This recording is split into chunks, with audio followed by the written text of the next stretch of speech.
Hello students, welcome to the new lecture. और आज के हम इस लेक्चर में जो कि हमारा मोनोपोली है from the chapter concept of revenue and equilibrium in different market. ठीक है, आज के इस लेक्चर में हम लोग बाजार के दूसरे टाइप के बारे में सीखेंगे जो कि है मोनोपोली कंपटीशन मार्केट। आपको पिछले वीडियो में क्या बताया गया था? पिछले वीडियो के अंदर बताया गया था अबाउट परफेक्ट कंपटीशन बाजार। ठीक है, परफेक्ट कंपटीशन मार्केट के बारे में। परफेक्ट कंपटीशन किसको कहते हैं? तो परफेक्ट कंपटीशन बाजार के उस रूप को कहा जाता है जिसमें किसी वस्तु को बेचने वाले और खरीदने वाले दोनों की संख्या बहुत अधिक होती है। यहां पे जो बेचने वाले लोग होते हैं, जो सामान को बेच रहे हैं, जो सेलर्स हैं, they are selling homogeneous product. इसके बारे में आप लोगों को बताया गया था। ठीक है, और साथ साथ हम लोगों ने पिछले वीडियो में यह भी सीखा था कि किस प्रकार से एक जो सेलर होता है परफेक्ट कंपटीशन के अंदर, वो प्राइस टेकर होता है, कीमत स्वीकारक होता है, कीमत निर्धारक नहीं होता है। ठीक है, साथ ही साथ हम लोगों ने यह भी समझा था कि किस प्रकार से ना केवल एक सेलर और ना ही एक इंडिविजुअल बायर सप्लाई या प्राइस को प्रभावित कर सकता है। सप्लाई या डिमांड को कहो या प्राइस को प्रभावित नहीं कर सकता है। यह हम लोगों ने पढ़ा था किसके अंदर? परफेक्ट कंपटीशन मार्केट के अंदर पढ़ा था। आज का जो हमारा लेक्चर होने वाला है, आज का जो वीडियो होने वाला है, ये बाजार के दूसरे टाइप के बारे में हम लोग सीखेंगे and that is monopoly competition. ठीक है, तो आइए स्टार्ट करते हैं। बाय द डेफिनेशन अगर चलें तो मोनोपोली कहते किसको है? तो देखो, ये जो शब्द दिया गया है मोनो, इस मोनो का मतलब क्या होता है? एक होता है। मोनो का मतलब क्या होता है? एक, इंडिविजुअल। ठीक है, और पॉली जो वर्ड दिया गया है उसका मतलब होता है सेलर। आपको समझ में आ रहा होगा कि किस तरीके से यह नामकरण किया गया है। मोनोपोली यानी बाजार के उस रूप को कहा जाता है जहां पे किसी वस्तु को खरीदने वाले तो बहुत सारे होते हैं लेकिन बेचने वाला एक होता है। ठीक है, उसको हम लोग क्या कहते हैं? मोनोपोली मार्केट कहते हैं। उदाहरण के तौर पे अगर कहा जाए तो government has a monopoly producing water supply और रेलवे एक्सेट्रा। वाटर सप्लाई को चलो एक हद तक इग्नोर भी कर देते हैं। इंडिया के अंदर अगर आप बात करते हो तो रेलवे के ऊपर मुख्य तौर पे किसका नियंत्रण है? तो रेल मंत्रालय का है। हाँ या ना? तो यहां पे कह सकते हैं कि ये एक ऐसा विभाग है जिसके अंदर कोई भी आसानी से प्रवेश नहीं कर सकता। केवल और केवल सरकार ही इसको नियंत्रित कर सकती है कि कहां पे, किस रूट पे, किस टाइम पे और कितनी ट्रेनें चलेंगी। ये पूर्णतः किसका फैसला है? सरकार का है। समझ में आ रहा है? तो मोनोपोली का ये बेसिक सा फंडा है।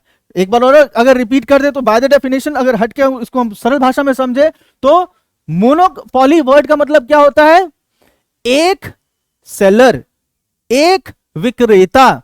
यानी कोई भी बाजार उठा के आप देख लीजिए, अगर उस बाजार में किसी वस्तु को बेचने वाला एक इंडिविजुअल इंसान है तो वो क्या बन गया? मोनोपोलिस्ट कहलाएगा। समझ में आ रहा है? उसको हम लोग क्या कहेंगे? मोनोपोलिस्ट कहेंगे। उस व्यक्ति को क्या कहेंगे? मोनोपोलिस्ट कहेंगे। और उस स्ट्रक्चर को क्या कहा जाएगा? तो मोनोपोली स्ट्रक्चर कहा जाएगा। समझ में आ रहा है? तो आइए अब हम लोग समझने की कोशिश करते हैं कि मोनोपोली बाजार के अंदर क्या क्या विशेषताएं पाई जाती हैं। अभी जस्ट हम लोगों ने बाय द डेफिनेशन समझा था कि मोनोपोली बाजार क्या है। तो ये बाजार का वो रूप है जिसमें किसी वस्तु को बेचने वाले कितने होते हैं? तो इंडिविजुअल सेलर होता है। समझ में आ रहा है? वो अकेला इंसान है जो उस वस्तु को सप्लाई कर रहा है।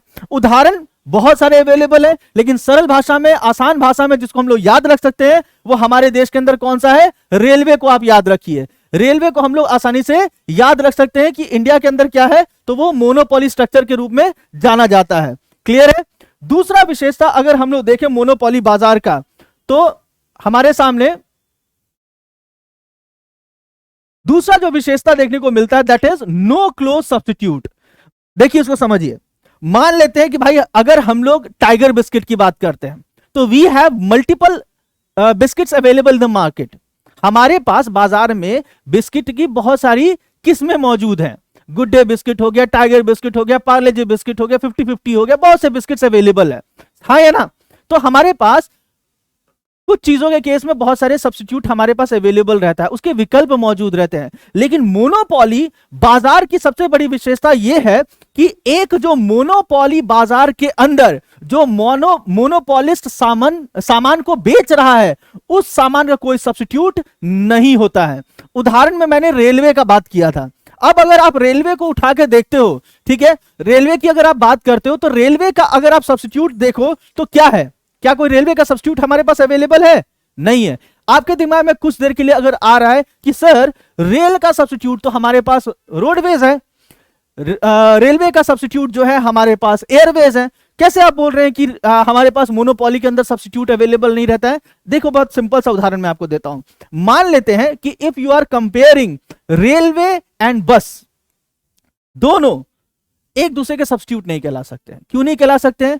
The time taken by rail train from one point to point B, point A से पॉइंट बी में जाने के लिए जितना समय ट्रेन ले रहा है उससे ज्यादा समय आपका क्या रहता है, रोडवेज में लग सकता है। हाँ या ना?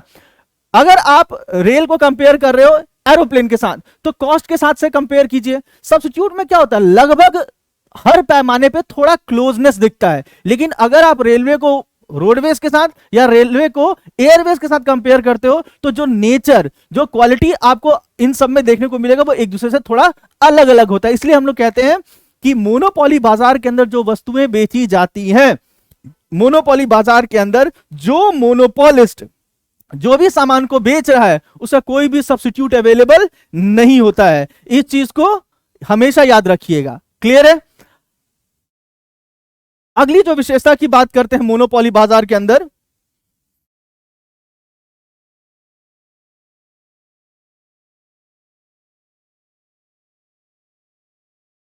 एक जो मोनोपोलिस्ट, मान लेते हैं मैं कोई सामान है, उस सामान को मैं अकेला बेचने वाला इंसान हूं, है ना? मान लेते हैं मैं एक वस्तु है जिसको बेचने वाला बाजार में इकलौता इंसान हूं, तो क्या आप मुझे मोनोपोलिस्ट कहोगे या नहीं कहोगे? हाँ या ना? उस स्ट्रक्चर को मोनोपोली कहोगे या नहीं कहोगे? बिल्कुल कहोगे। तो यहां पे याद रखिएगा, अब क्योंकि बाजार में मैं इकलौता इंसान हूं जो उस वस्तु को बेच रहा है, तो क्या मेरा उस वस्तु के कीमत के ऊपर नियंत्रण होगा या नहीं होगा? बिल्कुल होगा। हाँ या ना? बिल्कुल होगा। उस वस्तु के ऊपर, उस वस्तु की कीमत के ऊपर नियंत्रण। लेकिन यहां पे यह याद रखिएगा, कुछ चीजें हैं जिसको हम लोग हमेशा याद रखते हैं। खैर फिलहाल पहले देख लीजिए, the monopolist produces all the output in a particular market. The monopolist is a price maker. जैसा मैंने आपको बताया था, क्योंकि मैं अकेला इंसान हूं जो उस वस्तु को बेच रहा है, तो इट मींस मैं प्राइस मेकर हूं। ठीक है? लेकिन इसका मतलब it does not mean that monopolist can fix both price and quantity demanded. इस बात को याद रखिएगा हमेशा। देखो भाई, मैं सामान को बेचने वाला इकलौता इंसान हूं, हाँ या ना? बिल्कुल हूं। अब अगर मैं चाहूं तो क्या कीमत डिसाइड खुद कर सकता हूं? हाँ बिल्कुल कर सकता हूं, यहां तक मेरा पावर है। लेकिन क्या मैं यह डिसाइड कर सकता हूं कि खरीदने वाला कितना खरीदेगा? बिल्कुल नहीं कर सकता हूं। और खरीदने वाले की मानसिकता क्या है? खरीदने वाले की मानसिकता यह है कि वो खरीदेगा कोई चीज को, उसके अंदर खरीदने की इच्छा जो होती है वो बढ़ती है। कब? जब प्राइस क्या होता है? घटता है। हाँ या ना? ये आप लोगों ने लॉ ऑफ डिमांड के अंदर पढ़ा था कि क्या होता है, जैसे जैसे किसी वस्तु का रेट घटता है तो खरीदने की इच्छा क्या होती है? बढ़ती है। तो क्योंकि मैं यहां पे प्राइस मेकर हूं, लेकिन इसका मतलब यह नहीं है कि मैं जो चाहे वो कीमत को डिसाइड कर सकता हूं। क्यों? क्योंकि लॉ ऑफ डिमांड को मुझे ध्यान रखना होगा। मुझे इस बात को ध्यान रखना होगा अपने दिमाग में कीमत का निर्धारण करते समय कि अगर मैंने वस्तु का रेट जरूरत से ज्यादा बढ़ा दिया तो लोग क्या करेगा? मेरी वस्तु को त्याग देगा और किसी और तरफ शिफ्ट हो जाएगा। जैसे रेलवे का मैं उदाहरण दे रहा हूं, अगर रेल का किराया जरूरत से ज्यादा मैं बढ़ा दूं, क्यों? क्योंकि रेल का कोई विकल्प ही नहीं है, तो क्या होगा? ऐसे लोग जो ट्रेन से ट्रेवल कर रहे हैं, ठीक है, वो क्या करेंगे? हो सकता है जो अफोर्ड कर सकते हैं वो ट्रेन को त्याग करके एरोप्लेन से चले जाएंगे। भाई जब हम इसमें ज्यादा पैसा लगाएंगे, इससे अच्छा कम टाइम में ज्यादा पैसा लगा के हम एयरवेज से चले जाते हैं। हाँ या ना? और ऐसे लोग जो अफोर्ड नहीं कर सकते बढ़ा हुआ किराया, वो क्या करेगा? विदाउट टिकट जाना शुरू कर देगा। तो कहीं ना कहीं अल्टीमेटली मेरी सिस्टम को क्या करेगा? वो हार्म करेगा। तो इस बात को मैं हमेशा याद रखता हूं मोनोपोलिस्ट के तौर पे कि हालांकि मैं प्राइस मेकर हूं, लेकिन मैं कीमत का निर्धारण इस बात को ध्यान में रख के करूं कि अगर मैंने रेट बढ़ा दिया तो क्या होगा और अगर रेट घटा तो उसका फायदा क्या होगा। क्लियर है? आगे देखते हैं। अगली जो विशेषता अगर देखी जाए,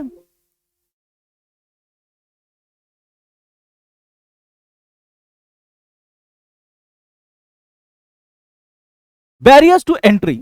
एक मोनोपोली मार्केट के अंदर मोनोपोली क्यों आया है? क्योंकि बाकी लोग उसमें एंटर नहीं कर सकते। अगर कोई आसानी से उसमें प्रवेश कर ही सकता है तो मोनोपोली सिस्टम बचेगा कहां से? हाँ या ना? रेलवे को मैंने उदाहरण के तौर पे कहा था। अब मान लेते हैं कि अगर रेलवे जो विभाग है, रेल विभाग है, उसमें रिस्ट्रिक्शन ना हो, उसमें रुकावटें ना हो, तो क्या होगा? होगा ये कि जिसका जो दिल करेगा, जैसे मान लेते हैं अंबानी ग्रुप का मन किया, वो लोग एक ट्रेन निकाल देगा, है ना। कोई और ग्रुप का मन करेगा, वो एक ट्रेन निकाल देगा। लेकिन ऐसा हो सकता है? बिल्कुल नहीं होगा। क्यों? क्योंकि हमारे यहां मोनोपोलीज के तौर पे, मोनोपोली मार्केट के अंदर रिस्ट्रिक्शन है, कोई भी आसानी से उसमें प्रवेश नहीं कर सकता है। There are significant barriers to the entry, that is entry is blocked. The barriers may be economic, institutional और artificial in nature. As a result a monopoly firm earns abnormal profit in the long run. ठीक है, यानी लंबे समय में, long time period अगर आपके पास हो, तो एक मोनोपोलिस्ट होने के नाते मैं एबनॉर्मल प्रॉफिट कमा सकता हूं। एबनॉर्मल यहां पे, यहां किसको कहा? ये जो एबनॉर्मल कहा गया है वो सुपर नॉर्मल केस के कहा गया है। ठीक है, उसमें कंफ्यूज मत होइएगा। नॉर्मल स्लैब के ऊपर अगर चले जाते हैं तो उसको सुपर नॉर्मल कहा जाता है, नीचे चले जाते हैं तो उसको आमतौर पे नेगेटिव सेंस में एबनॉर्मल कहा जाता है। लेकिन यहां पे एबनॉर्मल मतलब इंक्रीज के लिए मैंने यूज किया है, समझ में आ रहा है। लेकिन अगर ब्रॉड सेंस में देखो तो याद रखिएगा इस चीज को हमेशा, कि जब भी हम लोग बोलेंगे, ठीक है,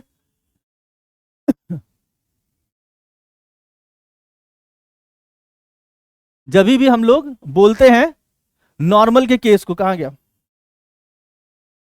नॉर्मल के केस को अगर हम लोग इंडिकेट करते हैं तो आमतौर पे एक ऐसी परिस्थिति होती है जहां पे होता क्या है, आपका टीआर बराबर टीसी देखने को मिलता है, हाँ है ना।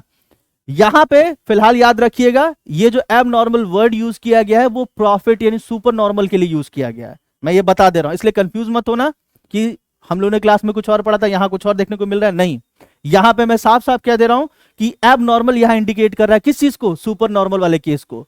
एबनॉर्मल लॉस को भी इंडिकेट करता है। ठीक है, एबनॉर्मल क्या हो गया? सामान्य तौर से जहां पे ऊपर या नीचे गया वो नॉर्मल से एबनॉर्मल हो गया। पॉजिटिव सेंस में अगर देखो तो ऊपर जब गया है तो उसको सुपर नॉर्मल कहा जाएगा।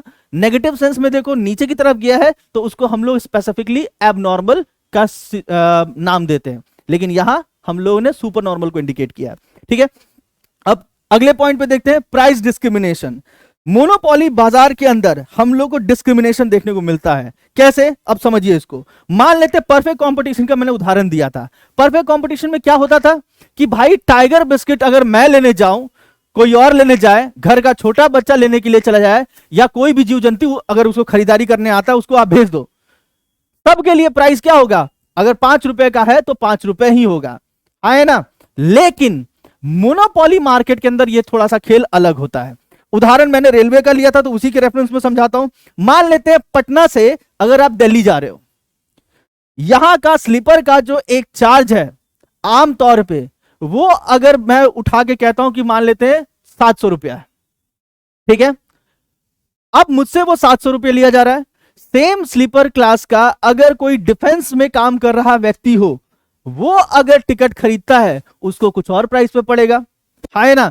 सेम वही चीज अगर कोई वृद्ध व्यक्ति लेता है तो उसको सेम जर्नी, सेम जो कंपार्टमेंट है उसका किराया कुछ और पड़ेगा, समझ में आ रहा है। कोई स्टूडेंट ले तो उसके लिए किराया कुछ और पड़ेगा। तो यहां कहने का मतलब क्या है, मोनोपोली बाजार के अंदर हम लोग को प्राइस डिस्क्रिमिनेशन देखने को मिलता है, यह हमेशा याद रखिएगा। एक चीज इसमें हमेशा याद रखिएगा, जो मैंने आप लोग को एक पॉइंट आप अभी जस्ट बताया था about price maker with constant. ये जो वर्ड दिया गया है इसका मतलब है कि वो प्राइस मेकर तो है लेकिन कुछ शर्तों के साथ, ठीक है। कुछ शर्तों के साथ वो कीमत का निर्धारण कर सकता है, जिसके बारे में मैंने आपको बता दिया है, ठीक है। इस चीज को हमेशा याद रखिएगा। अच्छा, अब क्योंकि मुझे पता है कि लॉ ऑफ डिमांड क्या कहता है, मैं बाजार में बेचने वाला तो एक इंसान हूं, हाँ है ना। बेचने वाला तो इकलौता इंसान हूं, जो चाहे वो रेट तय कर सकता हूं। रेट बढ़ा क्यों नहीं सकता हूं, ये मैंने बता दिया है। रेट बढ़ाओगे तो उस केस में क्या होगा, लोग रेल को या तो विदाउट टिकट जाना शुरू कर देगा, या वैसे लोग जो ज्यादा पैसा पे कर सकते हैं वो रेल में इन्वेस्टमेंट ना करके वो एयरवेज से जाना प्रेफर करेंगे, हाँ है ना। लेकिन यहां एक चीज याद रखिएगा जो समझने वाली बात है कि रेल भी इस चीज को जानता है, एक मोनोपोली भी इस चीज को जानता है कि लॉ ऑफ डिमांड काम कैसे करता है, ठीक है। और इसी वजह से वो करता क्या है, ज्यादा लोगों को अट्रैक्ट करने के लिए, ज्यादा लोग रेल से ट्रेवल करें, बस में ना जाके लोग ट्रेन से सफर करें, एरोप्लेन से ना जाके लोग ट्रेन से सफर ट्रेवल करें, इसके लिए क्या करता है, रेलवे अट्रैक्ट करता है। और वो अट्रैक्ट कैसे करता है, थोड़ा फीचर को ऐड ऑन कर देता है। फीचर ऐड कर देगा तो जो लोग फ्लाइट से जाने वाले लोग हैं वो लोग कहेंगे कि चलो भाई रेलवे भी फीचर देने लगा है, सुविधाएं देने लगा है, तो क्यों नहीं, थोड़ा सा टाइम ज्यादा ही लगेगा, चलो इससे चल जाते हैं। ऐसे लोग जो बस से ट्रेवल करते हैं थोड़ा सा सोचते हैं कि भाई हमको कंफर्ट मिल जाएगा, हम आराम से पहुंच जाएंगे, तो उस केस में क्या होता है, रेलवे उनकी भी बात को ध्यान में रखता है। समझ में आ रहा है? तो रेल जो डिपार्टमेंट है, जो रेल विभाग हो गया, वो इस बात को अच्छे से याद रखता है, एक मोनोपोली इस बात को अच्छे से ध्यान रखता है कि हम भाई रेट को थोड़ा घटाएंगे तो तभी जाके कुछ लोग जो फ्लाइट से ट्रेवल करने वाले लोग हैं वो ट्रेन की तरफ अट्रैक्ट होंगे, जो बस से ट्रेवल कर रहे हैं वो भी ट्रेन में क्या होंगे, अट्रैक्ट होंगे, यानी हमारे पास बायर की संख्या बढ़ेगी। तो जो आपने परफेक्ट कंपटीशन में पढ़ा था कि वहां प्राइस में आप चेंज नहीं कर सकते हो, यहां पे आपने क्या पढ़ा, यहां पे प्राइस में आप चेंज कर सकते हो, लेकिन आप कैसे चेंज करते हो, प्राइस को घटाते हो ताकि ज्यादा बायर को अट्रैक्ट किया जाए। समझ में आ रहा है? अब इसके आगे का कुछ कॉन्सेप्ट हम लोग और समझ लेते हैं।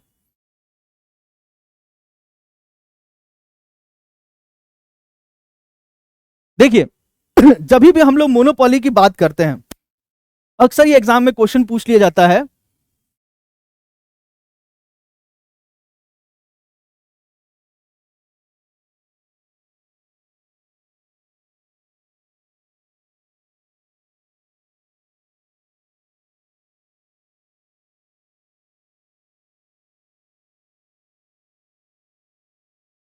मान लेते हैं आपसे एग्जाम में क्वेश्चन पूछ लिया गया है कि ऐसी क्या परिस्थितियां हैं जो एक मोनोपोली बाजार को जन्म देती है। ठीक है, किन कंडीशन में एक मोनोपोली मार्केट का जन्म होता है, ये क्वेश्चन अगर एग्जाम में पूछ लिया गया है, आपके हिसाब से क्या आंसर होना चाहिए?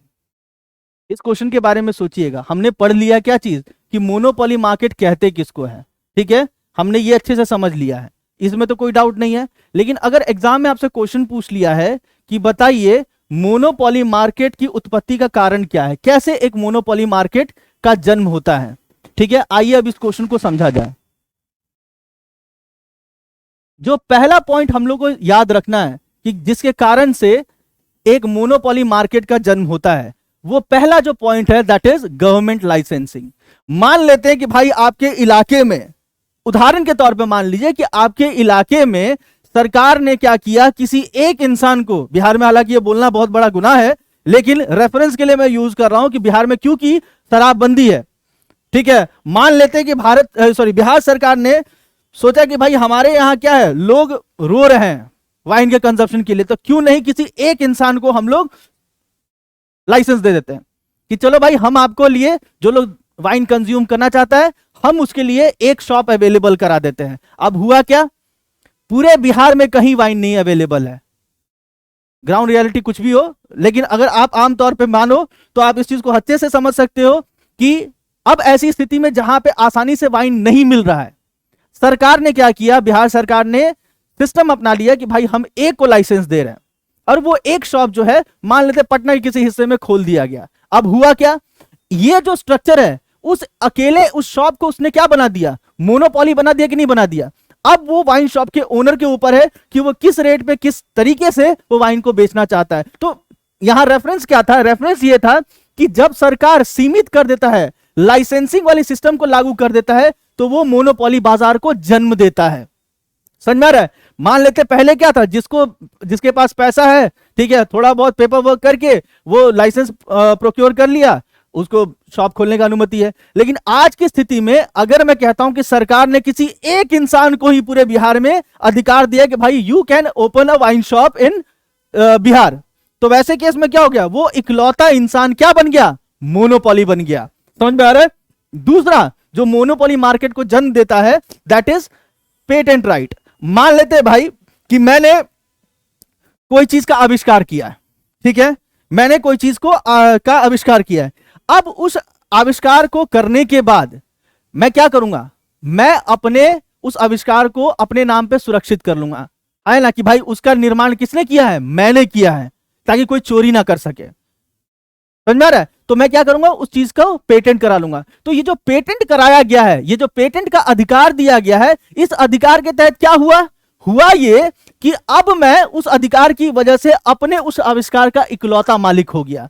अब अगर कोई भी इंसान उस चीज का इस्तेमाल करना चाहता है तो वो बिना मेरे परमिशन के उस चीज का इस्तेमाल नहीं कर सकता है। इसका मतलब क्या हो गया, उस वस्तु के संदर्भ में मैं क्या बन गया, मोनोपोली बन गया। मैं क्या कहलाऊंगा, मोनोपोलिस्ट कहलाऊंगा। समझ में आ रहा है।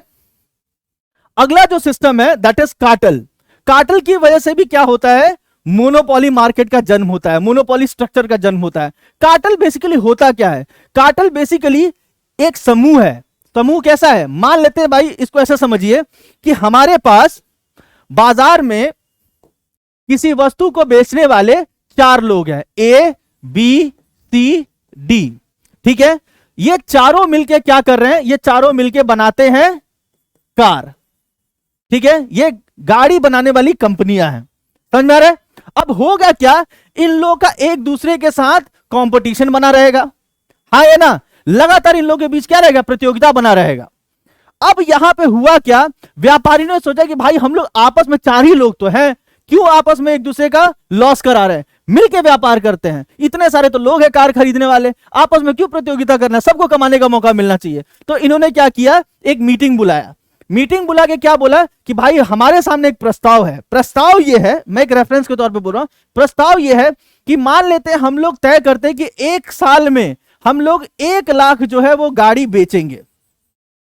ठीक है, हमने तय कर लिया अमाउंट कि हम लोग 1 साल में क्या करेंगे, 1 लाख गाड़ी बेचेंगे। अब हुआ क्या, मान लेते हैं कि अगर आपने साल के अंत होने से पहले, मान लीजिए नवंबर मंथ में ही आते आते आपने 1 लाख गाड़ी बेच दिया। ठीक है, ए ने क्या किया, 1 लाख गाड़ी बेच दिया। अब वो गाड़ी नहीं बेचेगा। अब वो क्या करेगा, अब अगर इसके पास कस्टमर आएंगे कि भाई हमको ए कंपनी की गाड़ी चाहिए, तो ये ए क्या कहेगा, बोलेगा भाई अभी वेटिंग चल रहा है। ठीक है, गाड़ी जो है वो जनवरी में आपको मिलेगा। यहां पे क्या हो गया, नए साल का वो कोटा स्टार्ट हो जाएगा ना 1 जनवरी से। समझ में आ रहा है। तो उसने बोला कि 1 जनवरी तक आपके यहां मेरे गाड़ी में क्या है, वेटिंग चल रहा है, तो रुकना है तो वेटिंग में रह जाइए। अब क्या करेगा कस्टमर, कस्टमर सोचेगा भाई मेरे को तो घर में शादी है, गाड़ी हमको गिफ्ट करना है। वो क्या करेगा, ए के पास जब अवेलेबल नहीं है तो वो चला जाएगा किसके पास, बी के पास या सी के पास या डी के पास। यहां पे हुआ क्या, इन लोगों ने, हालांकि थे तो ये अलग अलग 4 लोग, लेकिन अब क्या हो गए, एक हो गए हैं। इसी सिस्टम को क्या कहा जाता है, कार्टेल कहा जाता है। इसी को क्या कहेंगे हम लोग, कार्टेल कहा जाएगा। कार्टेल बेसिकली क्या है, it is a group of individuals that comes together with a common interest. समझ में आ रहा है। तो यहां पे देख रहे होगे कि 4 होते हुए भी अब क्या हो गया, ये लोग बन गए मोनोपोली। समझ में आ रहा है। इसको हम लोग क्या कहेंगे, मोनोपोली कहेंगे। थे तो ये 4, लेकिन अब ये एक्ट कर रहे हैं एक इंसान की तरह। समझ में आ रहा है। तो इसने भी क्या कर दिया, मोनोपोली बाजार को जन्म दे दिया। अगला जो कारण है जिसकी वजह से मोनोपोली मार्केट का जन्म होता है, वो आपका कहलाता है नेचुरल फिनोमिना। ठीक है, प्राकृतिक कारण की वजह से भी कोई इंसान जो है वो मोनोपोलिस्ट बन सकता है। जैसे मैं उदाहरण देता हूं, मान लेते हैं कि आप एक गांव में रहते हो। ठीक है, उस गांव के रेडियस में, सपोज कर लो कि उस गांव के लगभग 200 किलोमीटर के रेडियस में कोई और गांव नहीं है। राजस्थान के बीचों बीच ये गांव है। ठीक है, उस गांव के बीच 200 किलोमीटर के रेडियस में कोई भी गांव अवेलेबल नहीं है, पानी का कोई सोर्स भी अवेलेबल नहीं है। उस गांव में सूखा आ गया। ठीक है, उस गांव में क्या आ गया, सूखा आ गया। अब उस गांव में एक इंसान जमींदार है। ठीक है, उसके पास बड़ी सी हवेली है, उसके पास मान लेते हैं कि कुआं भी अवेलेबल है। अब होगा क्या, इस गांव के लोग पूरी तरीके से क्या हो गए, उस कुएं के ऊपर निर्भर हो जाएंगे। अब उस व्यक्ति के ऊपर, उस जमींदार के ऊपर है कि वो गांव के लोगों को फ्री ऑफ कॉस्ट उस कुएं से पानी भरने दे या वो चार्ज करना स्टार्ट करे पैसा। समझ में आ रहा है। तो यहां पे आपको समझ में आ रहा है कि प्राकृतिक आपदाएं, प्राकृतिक स्थिति भी जो होती है वो कहीं ना कहीं मोनोपोली बाजार को जन्म देती है। उम्मीद है ये चीज समझ में आ रहा होगा आप लोगों को। ठीक है, अभी अगर हम लोग इसको बाय लॉ समझने की कोशिश करें कि मोनोपोली में, अब आपको इतना तो समझ में आ गया कि मोनोपोली एक बाजार के वैसे रूप को कहा जाता है जहां पे किसी वस्तु को बेचने वाला एक बट खरीदने वाले अनेक। ठीक है, मोनोपोलिस्ट जो होता है वो प्राइस मेकर होता है, यानी वो जो चाहे वो कीमत का निर्धारण कर सकता है, लेकिन वो कीमत को बढ़ाता नहीं है, वो लॉ ऑफ डिमांड को ध्यान में रखता है ठीक है, और वो कोशिश करता है रेट को घटा के ज्यादा बायर्स को अट्रैक्ट करने के लिए। तो इसका टेबल हम लोग देखते हैं कैसे काम करता है। मान लेते हैं एक मोनोपोलिस्ट है, इसको ऐसे समझिएगा, एक मोनोपोलिस्ट है। आपको पता है, ये मैंने ऑलरेडी बता दिया है कि प्राइस बराबर AR होता है, ये बता दिया गया था आपको। तो यहां पे मैं लिख दे रहा हूं, एक मोनोपोलिस्ट है जिसने एक वस्तु है, उस वस्तु का रेट तय किया 10 रुपया 50 पैसा। ठीक है, उस वस्तु का जो रेट तय किया उसने 10 रुपया 50 पैसा तय किया। उसका एक भी सामान नहीं बिका, उसका एक भी प्रोडक्ट जो है वो बिका नहीं बाजार के अंदर। समझ में आ रहा है? उसने प्राइस तो तय कर दिया लेकिन किसी ने खरीदा ही नहीं।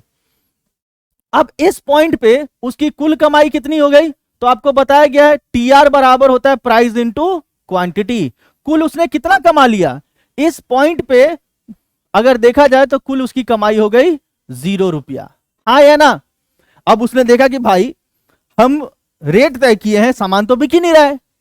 अब क्योंकि वो इकलौता सेलर है, वो कीमत के साथ जो चाहे वो कर सकता है। उसने क्या किया, बोला कि भाई ठीक है, मैं अब इसका प्राइस कर रहा हूं 10 रुपया।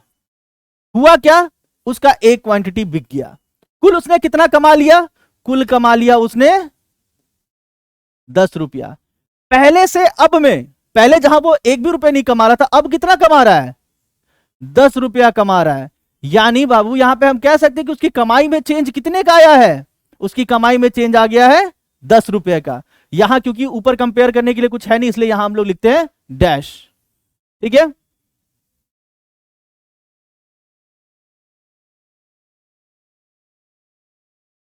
अब उसने क्या देखा कि भाई जैसे ही मैंने रेट कम किया लोग और आ गए। हाँ है ना? तो उसने क्या किया, रेट को और कम करना शुरू किया।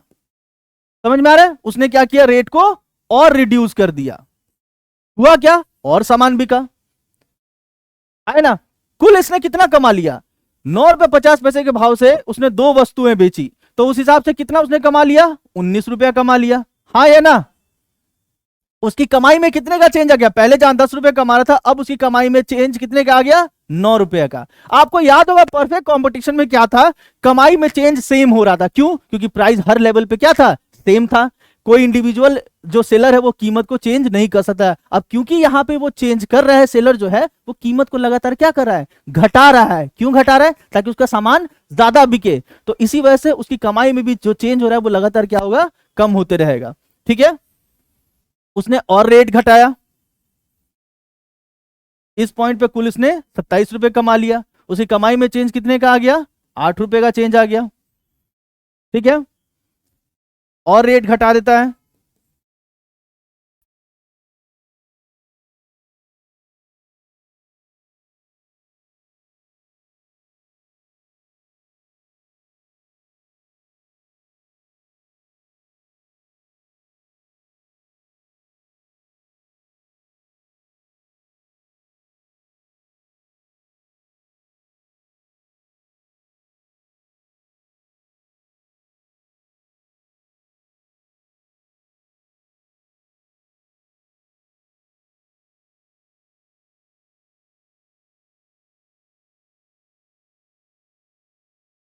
अब देख रहे हो कि लगातार वो क्या कर रहा है, कीमत को कम करते जा रहा है। अब एक बात बताओ, आपके दिमाग में क्वेश्चन आ रहा होगा कि सर ठीक है, आप जो बोल रहे हैं समझ में आ रहा है कि रेट घटा रहा है तो ज्यादा वो बेच पा रहा है।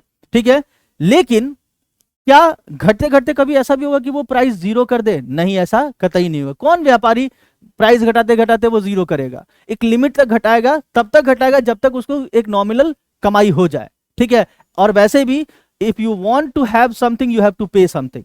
ठीक है, और वो समथिंग कितना होगा ये डिपेंड करता है कि उस वस्तु के ऊपर लागत कितना है। ऐसा नहीं होता है कि वस्तु का लागत अगर 6 रुपया है तो घटाते घटाते जो सेलर है वो 4 रुपए में सामान बेचना शुरू कर देगा, या 2 रुपए में बेचना शुरू कर देगा, या 1 रुपए में बेचना शुरू कर देगा। समझ में आ रहा है? एक समय ऐसा भी आता है। ठीक है, इसके बारे में हम आगे पढ़ेंगे कि घटाते घटाते एक ऐसा समय भी आ जाएगा जब व्यापारी को ब्रेक इवन पॉइंट पे पहुंच जाता है। एक ऐसा भी स्थिति आ जाएगा जहां पे वो शटडाउन पॉइंट पे पहुंच जाएगा। समझ में आ रहा है? तो वो हम लोग आगे समझेंगे, लेकिन ऐसा नहीं होता कि प्राइस घटते घटते क्या हो जाएगा, जीरो हो जाएगा। ठीक है, तो ये दिमाग में कभी मत लाइएगा। यहां हम लोग ये समझने की कोशिश करें कि परफेक्ट कंपटीशन में क्या है, जो प्राइस मेकर है वो कीमत को लगातार कम किया जा रहा है ताकि ज्यादा से ज्यादा बायर्स लोग अट्रैक्ट हो और ज्यादा से ज्यादा उसका सामान क्या हो, बिके, उसके प्रोडक्ट को वो ज्यादा बेच पाए। ठीक है, यहां पे हम लोग ऊपर वाले कर्व के अंदर टोटल रेवेन्यू को दिखाएंगे। ठीक है, ये रुपीस में दिया हुआ है सारा इंफॉर्मेशन। और इसके नीचे वाला जो है, अच्छा यहां पे हम लोग दिखाएंगे क्वांटिटी की जगह पे आउटपुट लिख देते हैं, आउटपुट सोल्ड। ठीक है टोटल कितना है, 7 यूनिट्स है ना, तो 1 2 3 4 5 6 7। टीआर वाले कॉलम पे ध्यान दीजिए, टीआर में मिनिमम वैल्यू कितना दिख रहा है, 0, मैक्सिमम वैल्यू कितना दिख रहा है, 49। तो क्या रेंज लिया जा सकता है इसमें, हम लोग 5 का टेबल ले लेते हैं।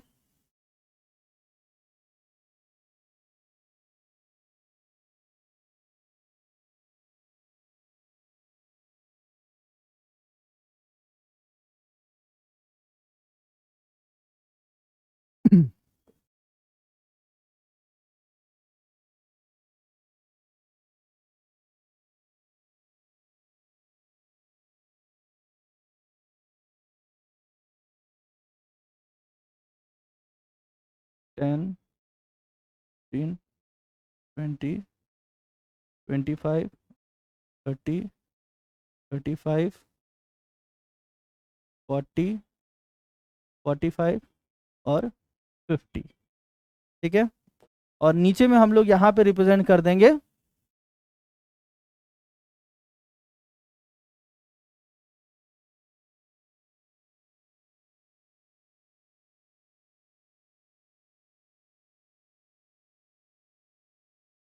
एआर और एमआर को रिप्रेजेंट कर रहे हैं। ठीक है, और ये भी आपका रुपीस में दिया हुआ है।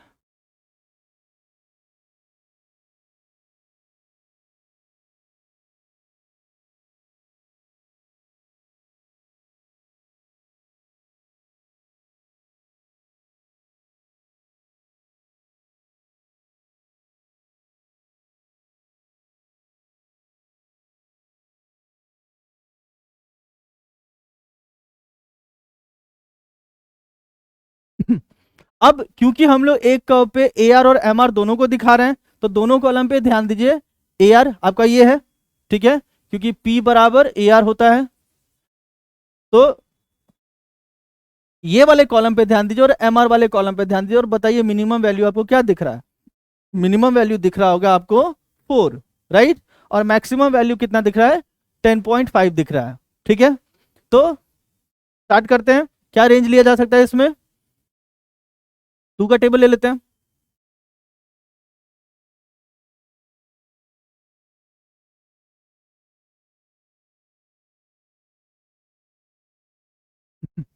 ठीक है, हम लोग स्टार्ट करते हैं 1 पॉइंट से ही।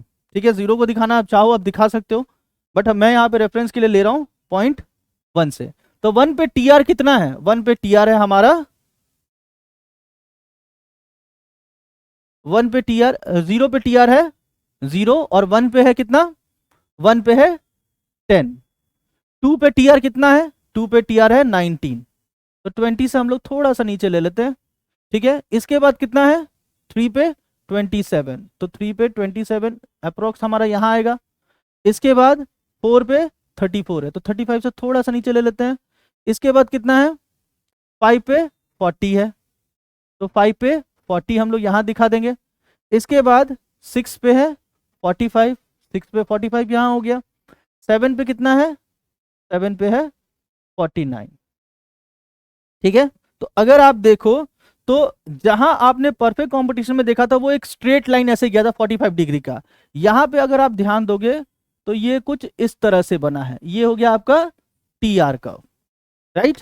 अब अगर हम लोग ए आर कर्व को रिप्रेजेंट करते हैं तो ए आर कितना है, इसको तो दिखाना यूजलेस है। 1 पे आते हैं, 1 पे ए आर है 10, 1 पे ए आर है 10। इसके बाद है 9.5, बहुत माइनर सा अंतर है। ठीक है, इसके बाद है 9, तो 9 मेरा यहाँ आ जाएगा। इसके बाद है 8.5 यहाँ आ जाएगा। इसके बाद है 8 यहाँ, फिर आ जाएगा 7.5 यहाँ, इसके बाद है 7। ठीक है, ये मेरा AR का प्रेजेंटेशन हो गया। अगर आप इसको कनेक्ट करो, ये बन गया AR का। अब इसके बाद हम लोग दिखाएंगे MR को। 1 पे MR कितना है? 1 पे MR है 10। 2 पे MR कितना है? तो 2 पे MR है 9, इससे थोड़ा सा नीचे रहेगा। इसके बाद कितना है? 8 है, यहां पे रहेगा। इसके बाद कितना है? 7 है, यहां रहेगा। इसके बाद है 6, इसके बाद है 5, इसके बाद है 4। ठीक है, ये हमारा हो गया MR का प्रेजेंटेशन। आप इस डायग्राम को याद रखिएगा, क्योंकि इसके डायग्राम में और इसके बाद जो हम लोग फॉर्म ऑफ मार्केट पढ़ेंगे ना, दैट इज मोनोपोलिस्टिक कंपटीशन, उसमें बहुत ही माइनर सा अंतर देखने को मिलता है। ठीक है, तो अब हम लोग इस सारे डॉट्स को कनेक्ट कर देते हैं। तो कनेक्ट करोगे तो ये आपका कुछ ऐसा MR कर्व बन गया। ठीक है, ये बन गया हमारा MR कर्व। तो यहां पे आप लोग देख पा रहे होंगे कि कीमत में क्या है, वो कमी कर रहा है। कीमत में जब कमी कर रहा है तो उसका होने वाला जो कमाई है प्रति यूनिट से जो होने वाली कमाई है वो भी लगातार क्या हो रही है? कम हो रही है।